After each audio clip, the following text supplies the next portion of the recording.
కరుణామూర్తియగు సర్వేశ్వరా మా చిత్తము సర్వకాల సర్వవత్సలయందున మీ పాదార విందములయందు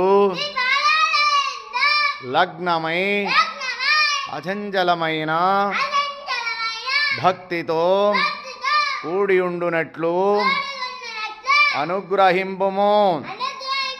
పరమదయానిధి ప్రాతకాలమున నిద్రలేచినది మొదలు మరులా పరుండు వరకును మనోవాఖ్యాయములచే మా వలన ఎవ్వరికిని అపకారము కలగకుండునట్లు ఇతర ప్రాణీకోట్లకు